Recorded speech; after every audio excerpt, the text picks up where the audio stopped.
choose, and then, do some kind of mental, or emotional exercise by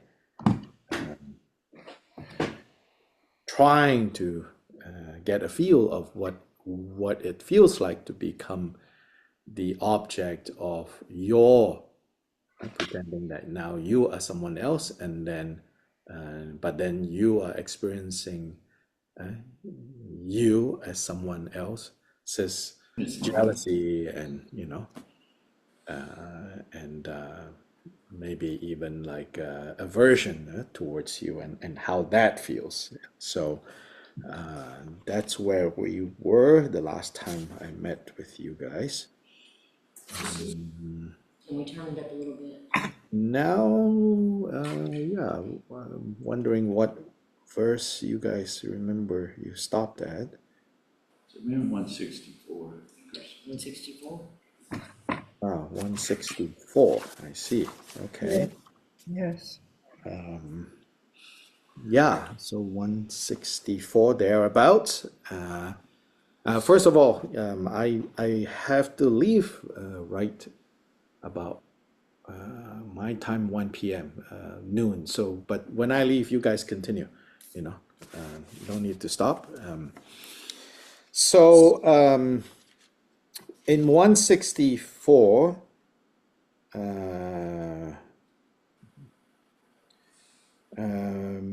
go back first, right, to 161. Happiness, fulfillment, these I give away. The pain of others, this I will embrace. Inquiring of myself repeatedly, I will thus investigate my faults. So these words here are not meant at all for someone who is just beginning the task, beginning to learn how to 130? apply the Dharma, how to take care of yourself, how to even take care of others. Right? You cannot just, think that, oh, yes, this is what I'll do. I wake up this morning and this is what I'm going to do. And this is advanced, kind of an advanced place where you should aim, yes, you should strive, you should be, more importantly, inspired to arrive at such a place where you can effectively, so first, genuinely, and not just wanna be. Then there's a lot of suffering if you approach Dharma practice as living up to some ideal, living up to, what a Buddhist looks like because I like that look, and then that's not going to be very helpful. But only when we begin to genuinely appreciate, like, oh, wow, how great, how meaningful it is that if I can naturally feel this way, the way that a state of being that is described in 161, whereby happiness and fulfillment, these I give away. The pain of others, this I will embrace. Right now, right? Truthfully, we will not even embrace our own pain. Yeah, if we're really honest about it, we will not even embrace, not even embrace, we won't even accept our own pain. When pain turns up, when suffering turns up, we're just like, oh, this is terrible, this is inconvenient, this is not a good time, this is, I don't deserve this, I don't, all these ideas, immediately come up. We cannot even bear our own suffering, our own difficulties. And then to think, oh, the pain of others, this I will embrace. Yeah, on a good day, when things are going really well, you might feel like, oh, yes, I'm going to embrace, the suffering of others. But the truth is, we are not even willing to accept our own suffering. If we're really honest, like when suffering turns up, some of us are even so clear, like, this is caused by this person and that is caused by that person. And because they didn't get their act right, right? Very kind of normal feelings, especially if you work with others. You're like, well, they messed up, and then I had to stay for another 2 hours. When we say, happiness and suffering, these are both inside jobs, it doesn't discount the fact that somebody you work with messed up and therefore you are staying for 2 more hours. That's just the mechanics. That's just the how this suffering turned up. The how, not the why. Why this suffering turned up. That has to do with that inside job. Now, even this idea of happiness and suffering are both inside jobs. You should not hear this statement thinking of it as a kind of a way of assigning blame. It's not assigning blame. It's actually saying, deeper than maybe on the surface, it looks like you stop blaming others. And then you think, well, if I stop blaming others, then where does the blame go? Or you mean like go to me? Well, it's not also that. It's also not that. It's not blaming you. It's recognizing that whatever it is that is happening, whatever it is that has turned up, even though more likely than not, it's going to result in either an experience that I desire or an experience that I don't desire. The more important point of happiness and suffering are inside jobs is you can do something about it. You can do something about it. Now, again, it doesn't mean like, oh, I can do something about it, so I'm going to wave a wand, everything is hunky-dory now. It also doesn't work like that. So also don't carry around that burden, well, I didn't do something about it, so now I deserve it. Again, it's not about that. It's simply saying, in all those places where it looks like there is so little possibility of something different to be experienced right now, no matter how tight it is, no matter how difficult it is, don't think that it's already fixed. It's not. There's always a gap somewhere in that situation. And do we see the gap or not? Do we know what to do with the gap or not? And if we can wedge into that gap can open up a lot of space. A lot of space for this particular set of circumstance being continued to be experienced as suffering or experienced as change that can change the situation of suffering into an abandonment of suffering. Buddha's teachings on karma are actually very profound. It's not this simplistic idea of, you deserve what you got, or you will be rewarded or punished accordingly. These are all very gross, very simplistic, and sometimes I even feel like counterproductive understandings of what karma is. And it's not like, okay, how can I, learn the right thing about karma from the heart? have to be learned from the heart. It takes time. Paying attention to causality, cause and effect. And then slowly leaning into more and more teachings and insights into, what is the meaning of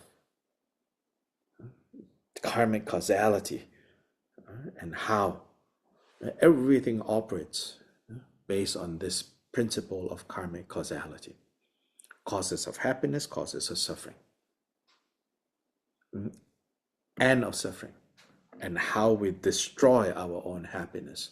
All of this falls under this principle of karmic causality. And it said that this is actually the most subtle wisdom of Buddhists. Often we think, oh, wisdom, they must be talking about things like emptiness, non-duality,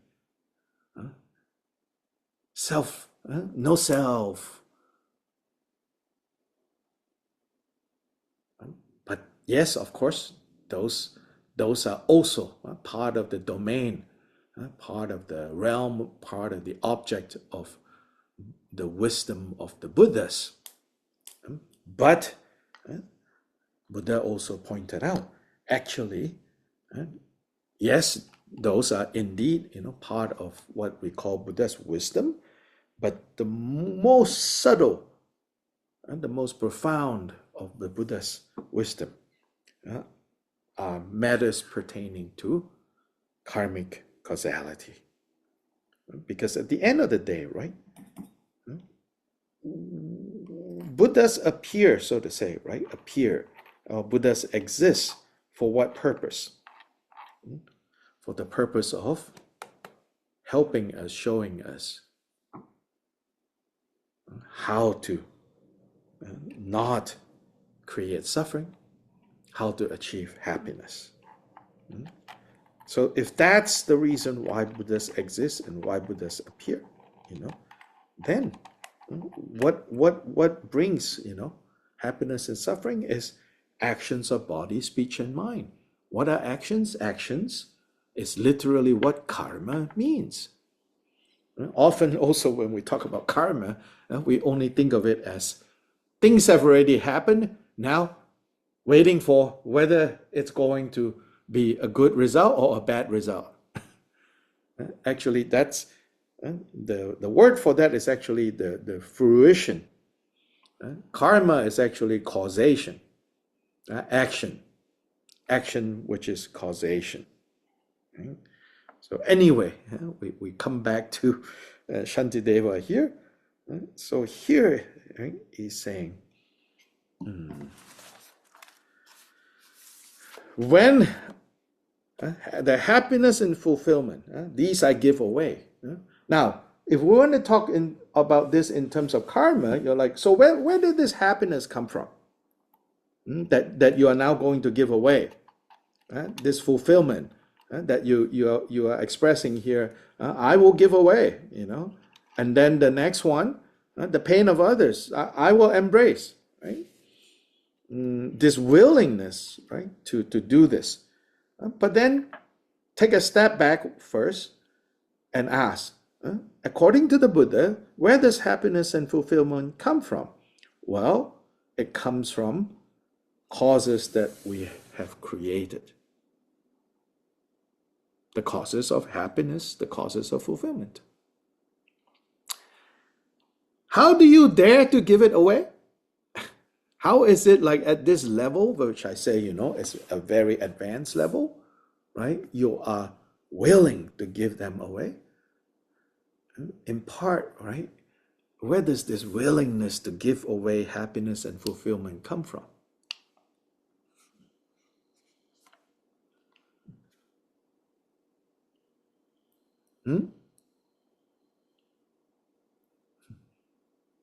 Compassion. Compassionate heart. Yeah, sort of, but not what I'm looking for. A generosity, maybe? Yeah, correct, but fishing for something else related to understanding karma.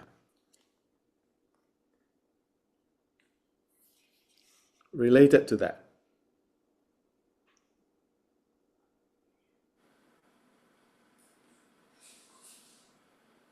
Related Okay. to understanding karma. Well, actually, understanding karma, if I understand what you said, is basically accepting things as happening and not identifying them as good or bad. Is that the correct understanding? No. Here is it here no problem. Knowing that, oh, this what I call good is what I like, what I call bad I don't like. Here, What where does this braveness come from? Happiness and fulfillment, these I give away. The pain of others, this I will embrace. Where does this come from? Oh, the wisdom of emptiness. Wisdom of emptiness. Okay. yeah, How about relate to karma? Remember? Yeah. Well, the wisdom. skillful actions? Yeah, but how? So what is? uh, how does uh, really understanding karmic causality? How does that relate to this ability, this bravery here?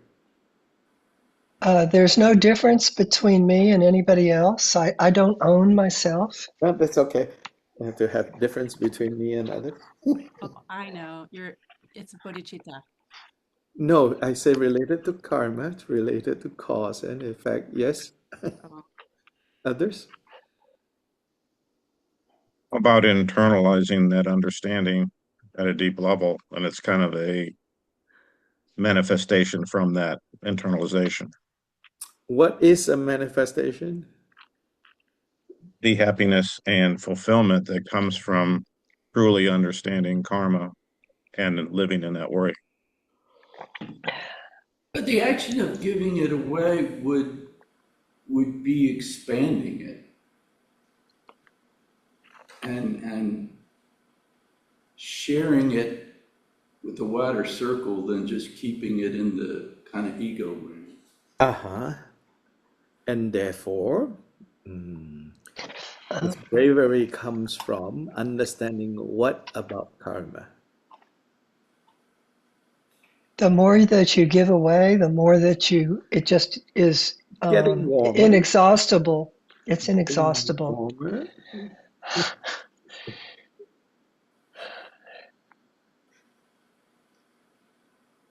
Well, it doesn't create more suffering to give it away, so it's not creating a karmic. Trevor, you have been wanting to say something? Uh, I am no expert in Buddhism, and forgive Don't me, I'm worry very about it. new. So You are not. I was just thinking, if we're talking about karma being actions, then maybe we can draw on physics, and like Newton's first law is, an object that stays at rest, that's at rest stays at rest, or an Mhm, object that stays in motion is in motion. So mhm. if we're trying to embrace the pain of others, that is going to mean you're going to have to stop that action, which is so. I mean, I guess when you were talking about karma, I was thinking one has to ex understand that accepting that pain is going to require something of some self-sacrifice to neutralize it. But maybe I'm going on the wrong path here.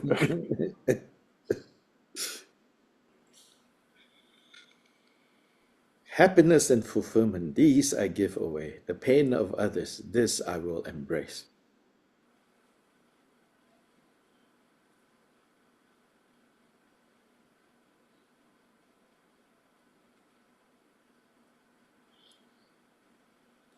Where does happiness and fulfillment come from?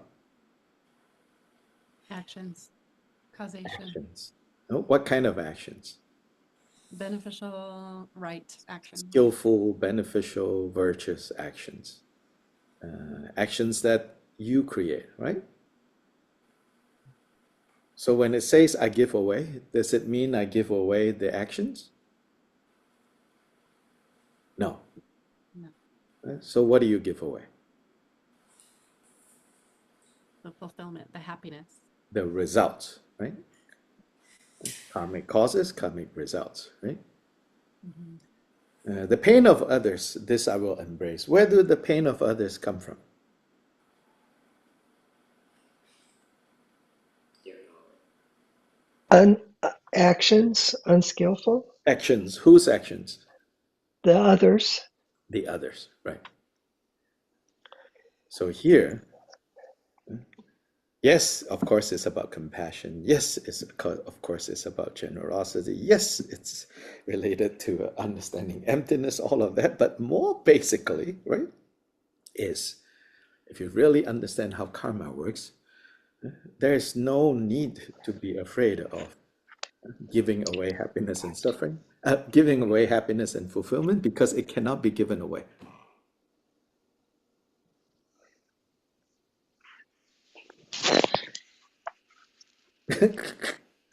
So you're giving away something that you know you can't give away, or that Yeah. is. Mm. Yes. Yeah, you can't give away.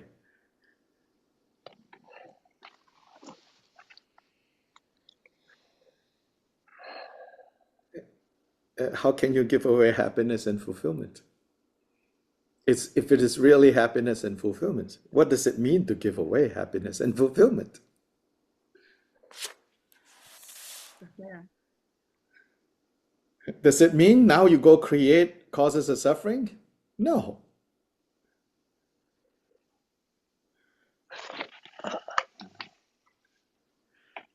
Basic economics of cause and effect, happiness and suffering. Is it more of an aspiration, a wish? It's an aspiration, yes, but I think you were already getting in this direction when you said, Jim, when you said, you know, I forgot what you said, but you said something right before, right, that you're already moving in this direction, that I'm fishing for, for all of us to see how, in part, this bravery comes from, saying, I will give them away, but you cannot give them away when you have created the conditions for experiencing happiness and fulfillment, yeah? And no matter how much you want to give them away, they don't leave because, I know why. I know why. It's yeah, because that action of giving them away brings more happiness. yes, Yeah. if it is genuine, if it is done in this right way with this right understanding, it's not at all self-sacrificing. And then the pain of others that you embrace, that you take, actually, you can never take that. It will look like you're taking. And it may help, alleviate the other person's suffering. But you will never take on the suffering if there's no place for suffering to land in your territory. It's a willingness. It's training in a willingness to give away happiness and to embrace suffering. Because literally, you cannot take someone else's suffering in a literal sense. You can help them feel a relief, feel a break from suffering. Yeah, and you can help them take away their suffering. Help them take away their suffering.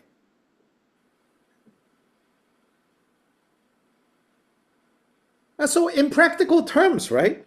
We say, okay, so let's instead of abstract, we say, okay, now I have a tofu loaf, tofurkey or whatever. I have a tofu loaf, for Thanksgiving, and I see that this other person, and not just any person, but this vegan, who otherwise will not have, a tofurkey for Thanksgiving, Oh, I'm gonna give them this. I'm gonna give them this, right? So this looks like you're giving away happiness and fulfillment, but it's not. because you are now happily, eating toast on Thanksgiving Day. Because you have given your tofurkey that you have ordered a couple of weeks in advance, but then you feel really good that you have given it to this other person, and you're happy to eat your PBJ.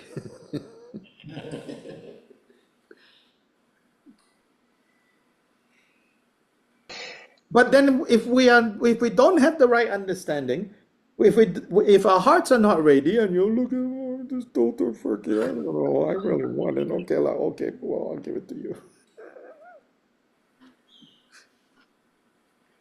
Then that's suffering.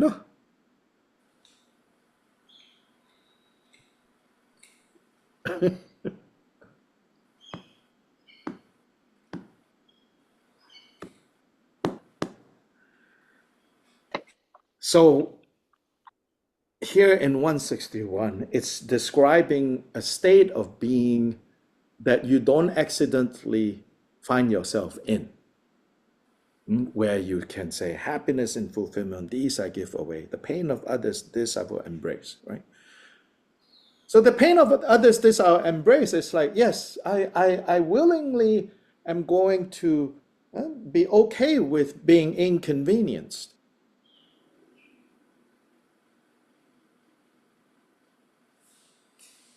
But it's the kind of being inconvenienced where you understand, but this is not suffering because I have not created this suffering. So I'm, it looks like I'm taking it away from this person, but it's not like I'm taking it from this person and now I need to pay up. I have no karma related to this situation to pay up.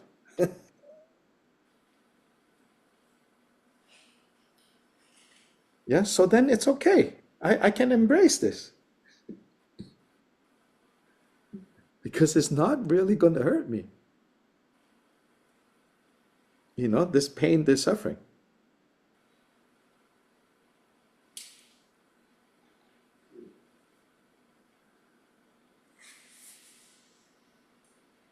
Yes.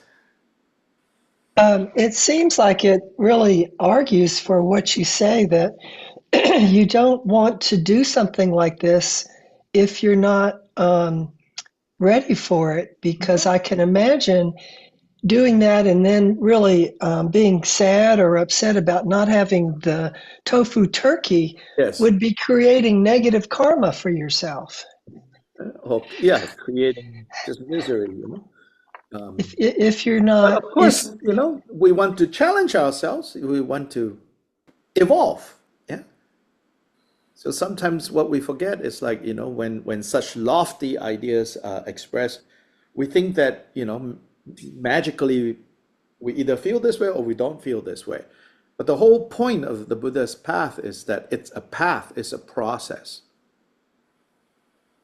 That we can begin to work towards this state of being, this way of being in the world. That this is possible. And not only possible, at some point you even feel like, I cannot imagine how else to go about being in this world except this way. So inquiring of myself repeatedly, I will thus investigate my faults. Now, no more like, no more resistance to investigating our own faults. But right now, it's very painful to have to investigate our own faults. Then again, just like these first two lines is based on a deep understanding of Buddha's teachings on karma. These last two lines, these next two lines, I would say, is based on a deep understanding of what in Mahayana tradition is called Buddha nature, or sometimes expressed in modern, in contemporary expression, basic goodness. When we are wedded to this notion of basic goodness, then we are no longer afraid, to investigate our own faults, inquiring ourselves repeatedly.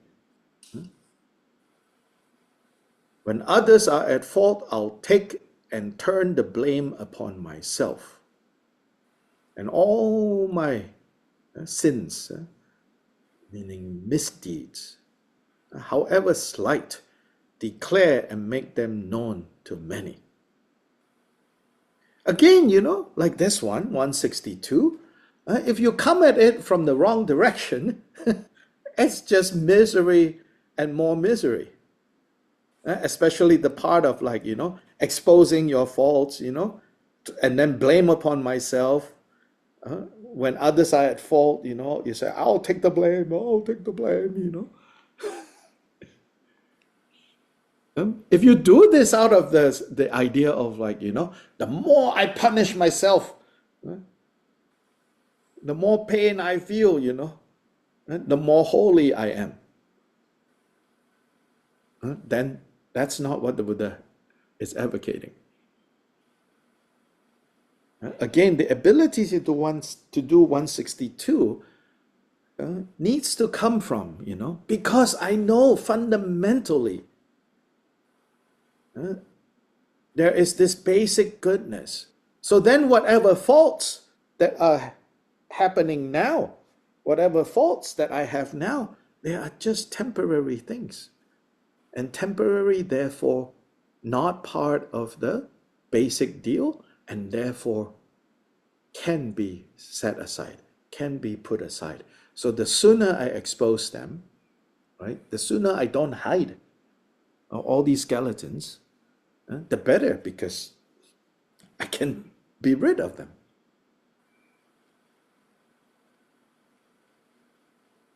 And when it says, and when others are at wrong, let me take the blame. Again, it sounds like, let me substitute myself. I will sacrifice myself for your sake.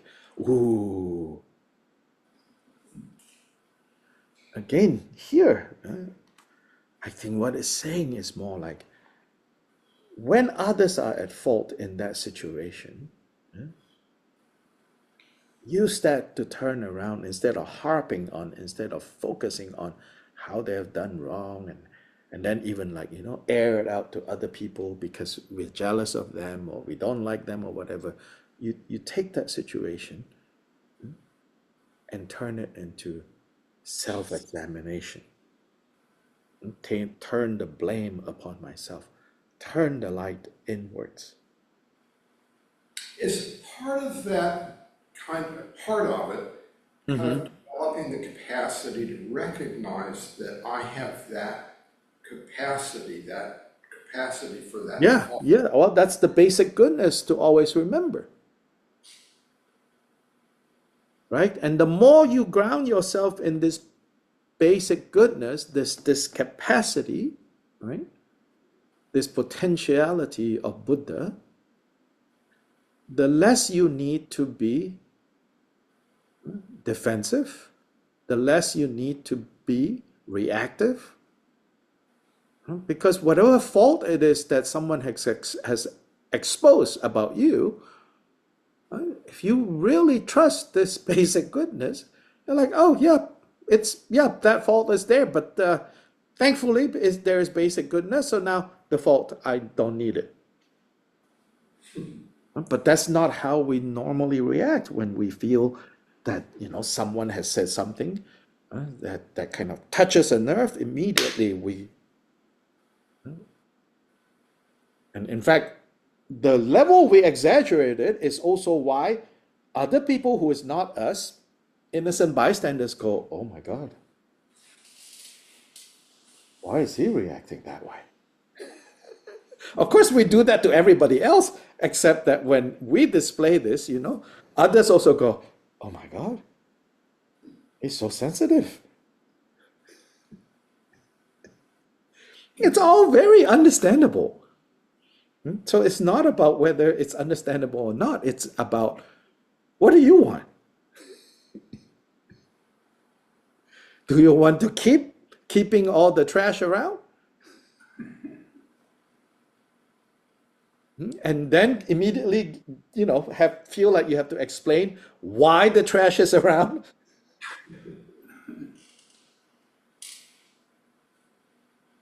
When someone accidentally exposes, instead of like, oh, thank goodness, get rid of it. We're like, well, you don't understand. I have this because la la la la la. But actually, right? Most people standing on the side go, well, we weren't waiting for an explanation. But strangely, we feel like we have to justify,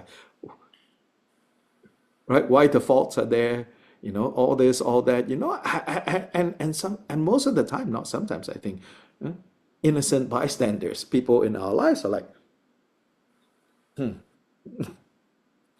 no need to explain. It's part of what we're trying to do when we see a fault in another, is rather than persist in that blaming, Uh-huh. to turn it inward and reflect, where do I manifest something similar to Yeah. that? Yes. In Buddhist psychology, it says, Buddhas don't see any faults in others. Why? Because they don't have those seeds in them. Almost, you could say, almost rendering them incapable of seeing others' faults. Now, of course, in their position as teachers, Buddhas are the ultimate teachers, they see very clearly, you know. If they don't see clearly, how they cannot help, And so I said, for us, way, way, way, way less qualified teachers, we're trying to model Buddha Shakyamuni, but most of us are, you know, so far from Buddha Shakyamuni level type of teacher. But then one of the challenges of teachers is, of course, how do we simultaneously see the Buddha that everyone is and also be able to point out the faults that, after all, is what students need you to help them with. Yeah, so to relate this to more esoteric Tibetan Buddhist practice, as students, we all think, oh, it's so hard to perceive, the teachers, because there are teachings that say things like this. You have to perceive your teachers with pure vision, see them purely as Buddhas, And if you think that's hard, what's even harder than that is simultaneously to perceive others as Buddhas and also have to point out the faults. Like doing both at the same time, you know? That's not easy.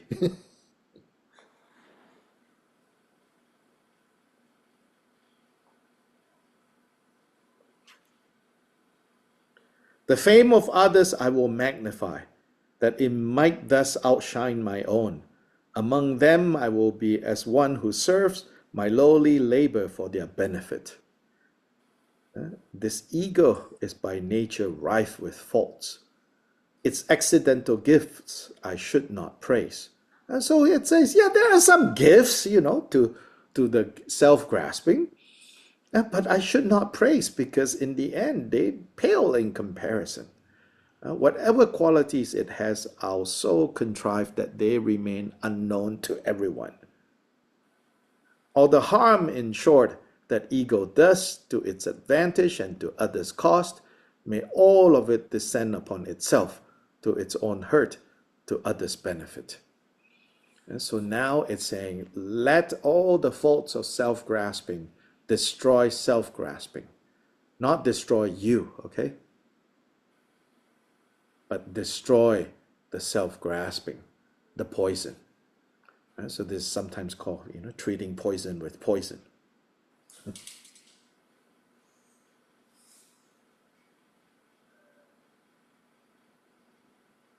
Do not let it strut about the place, it's so arrogant, so overbearing, but like a newly wedded bride, let it be demure and blushing, timorous and shy.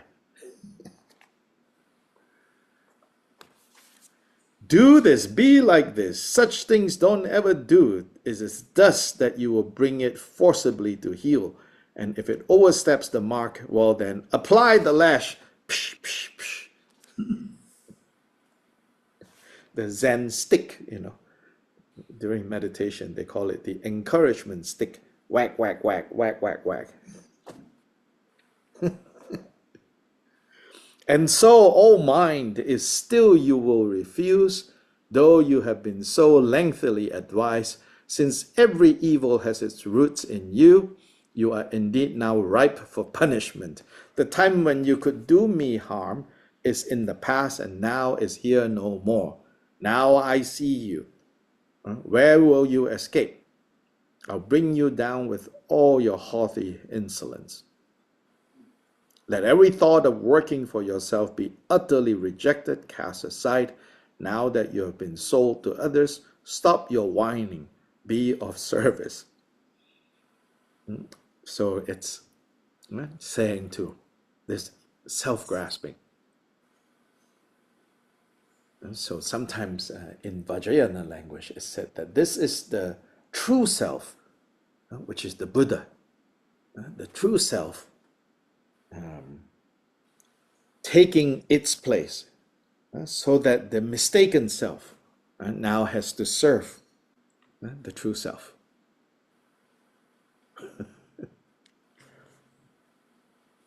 So this is like poetic, okay? For if through being inattentive I do not deliver you to others, you will hand me over, it is certain, to the guards and janitors of hell. So now it's like, I need to betray you before you betray me.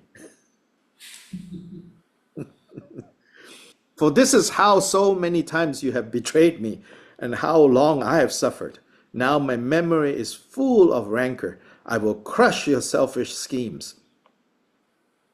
This is also kind of partly, the kind of intellectual or poetic background to the appearance of what's known as wrathful representations of the state of Buddha. So you find this in Vajrayana iconography. Very fierce looking, almost, if you're unfamiliar, you feel like, oh, this is kind of demonic looking. But very fierce looking figures said to be, oh, this is how Buddhas can appear, can manifest. And so here, it's this kind of fierceness towards the mistaken self-grasping. And so it is that if I want contentment, I should never seek to please myself, meaning to please that self-grasping. And likewise, if I wish to guard myself, of others I should always be the guard. To the extent this human form is cosseted and safe from hurt, just so, to that degree, it dwindles to a weak and fretful state. And so it says, don't be timid about this. Stir up kind of strength. Because it's not always, So remembering this basic goodness sometimes takes more effort than other times. So then, pull all your resources together to remind yourself, especially when you're feeling kind of down, defeated, you have to pull all your resources together and to remember this. For those who sink to such a pass, the earth and all its holes are powerless to satisfy, for who can give them all they crave? Their hopeless craving brings them misery, and evil schemes invade their minds, while those with free, untrammeled hearts will never know an end of excellence. Let's see the contrast, between this self-grasping, which is always hopelessly craving,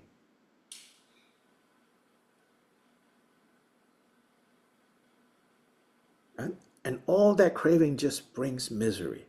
All the evil schemes that invade our hearts. In contrast, while those with free, untrammeled hearts will never know an end of excellence, will have no problem in dealing with others, and no problem feeling like, yeah, you can have this enjoyment I'm having now. You can have this happiness that I'm having now. I'm not afraid to give it to you. Or as we would say, share it with you. It doesn't diminish mine. And if it is not my suffering, as in I don't have a cause for experiencing this suffering, then I'm not afraid of taking your suffering. If it would unburden you, I'm not afraid or hesitant to be inconvenienced.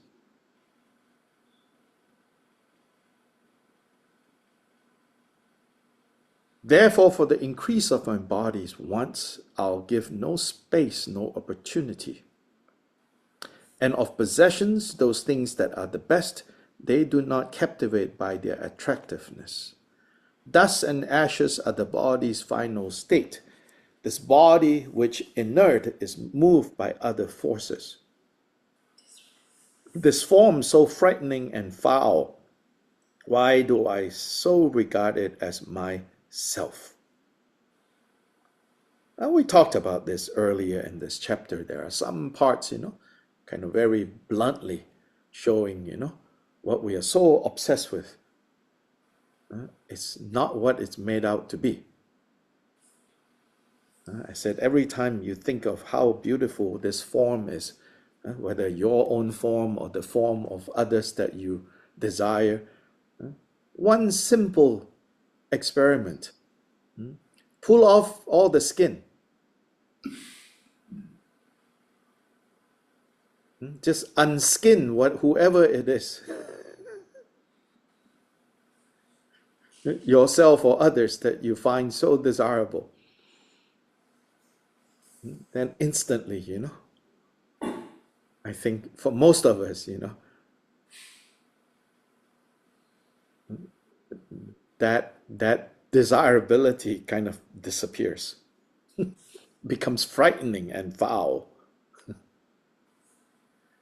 Of course, I think this is only recommended as to counteract, right?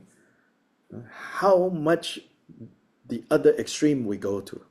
So again, a big footnote here. This is not to encourage, kind of hating your own body, your own appearance. No. Yeah. This is just as a counteract to how much of this world is occupied with hiding away all the things that are not so desirable about this body, about this form. The over exaggeration. Alive or dead, what difference does it make? What use is this machine to me? What difference will divide it from a clod of earth? Alas, I don't rid myself. Alas, that I don't rid myself of pride. Yeah, so here again, right? Here it's saying, it's not that, you should, there's no difference literally between whether you're alive or dead. What use is this machine to me? How is it any more different than a clod of earth? All of it, these three things, is to show you, don't be so prideful about how you look, how healthy you are, how attractive, how desirable. Get rid of that pride. Through lavishing attention on this body, such sorrow have I brought myself so senselessly. So this is in the end, right? Yes, he uses kind of vivid imagery, exaggerated imagery, you may feel, strong language, but in the end, the best way to have a healthy, proper relationship to this body is to ask, Such sorrow that I have brought myself so senselessly because of lavishing attention on this body. What use is all my wanting, all my hating, for what indeed is like a log of wood?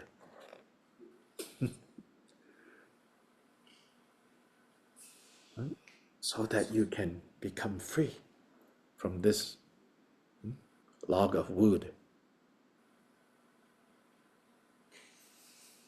And then actually we can have a good and healthy relationship with regards to this body, this form. We know how to skillfully take care of it. We know of how precious it is, actually. Elsewhere, the Buddha praised the importance of a good, healthy body, how it is a necessary support for a good, healthy mind.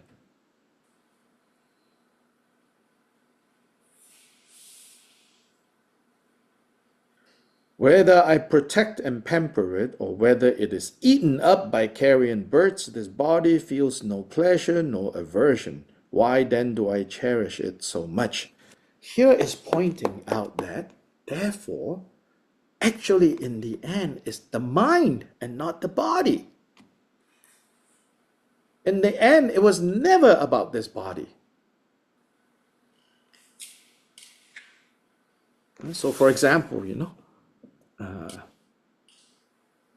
we may think, right, something like overeating is a problem of the body.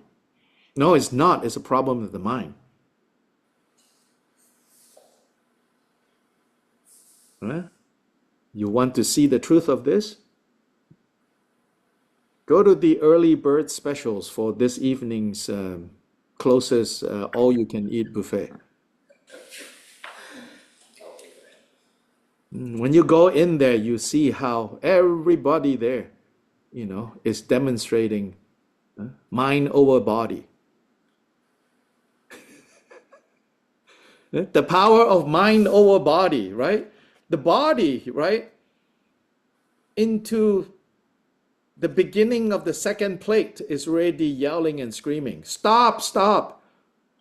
But the mind is not satisfied. So the mind says, you shut up. I'm not satisfied yet, so I'm going to torture you until I'm satisfied.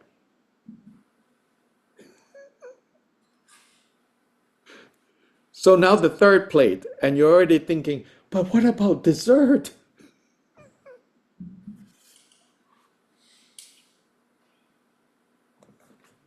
In the end, it's the mind that is unsatisfied. Then it enslaves the body, and then it turns around and blames the body. Hey, you are the culprit.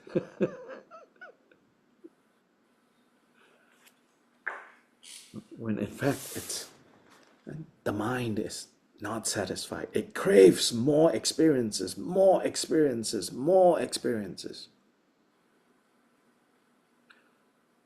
So first time in human history, food sellers are advertising that this food is superior. Why is it superior? Because it's empty of calories.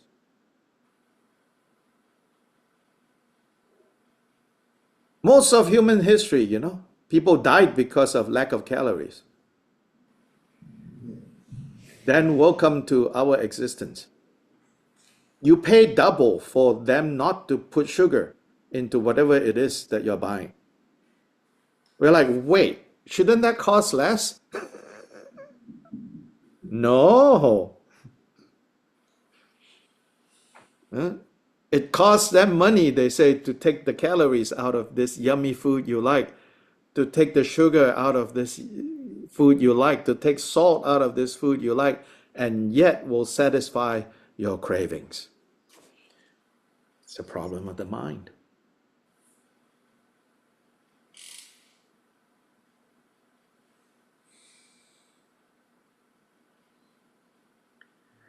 Resentment when it is reviled, or pleasure when it is esteemed, neither of these two my body feels. So why do I exhaust myself?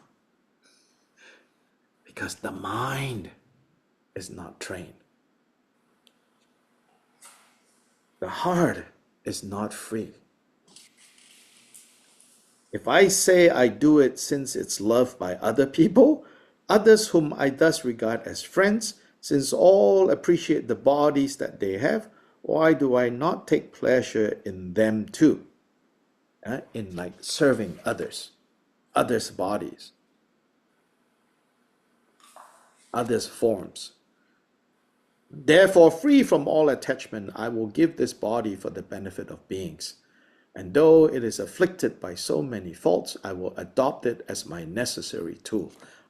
This is the kind of the beginning of addressing how, in fact, is when we are no longer kind of enthralled and entangled with this foolish fixation on this body, this form.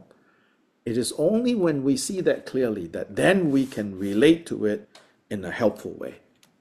Meaning now this body can become a vehicle for the good of others.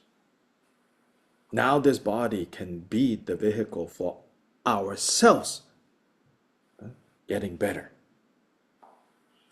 And so enough of all my childish ways. I'll follow in the footsteps of the wise, recalling their advice on carefulness. I'll shun all sleep and mental downness. Sleep as in the state of confusion. Like the Buddha's heirs, the bodhisattvas in their compassion, I will bear with all that should be borne, for if I do not labor night and day, when will my sorrows reach their end? Thus, to banish all obscuring veils, I'll bend my mind from the mistaken path, and constantly upon the perfect object, I shall rest my mind in even meditation. What is this perfect object? This perfect object is bodhicitta. It's the determination to achieve Buddha, the state of being awakened, for the sake of all, for the sake of others.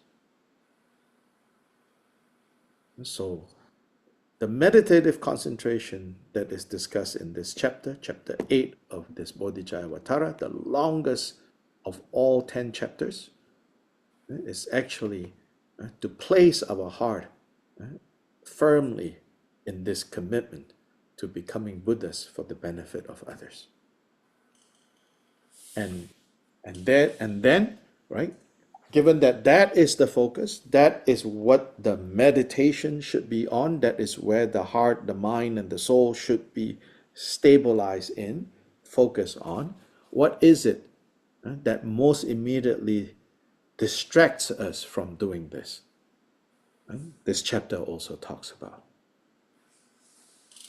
which is beginning with our very vague, imprecise, and therefore confused fixation on body, on form, which is actually, in the end, a fixation on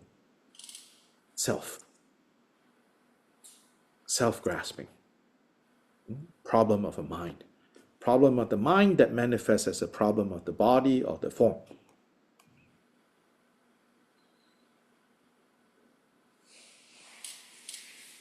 So 187 stanzas, 187 verses. Now we are done with chapter 8. As I said, I have to leave. Please, you all continue, for maybe a few more minutes. Maybe you can discuss what you just heard or clarified, or maybe you can all come to a conclusion. We have no idea what he was just talking about.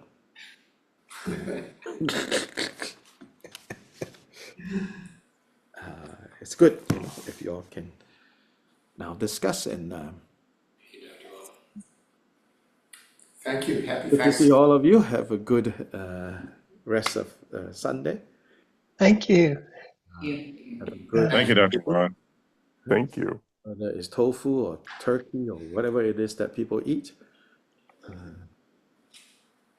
And I said that essentially what Thanksgiving is it's a commemoration of how the original undocumented immigrants were welcomed by the people of this land. Yeah. So please remember that, okay? Bye. Bye.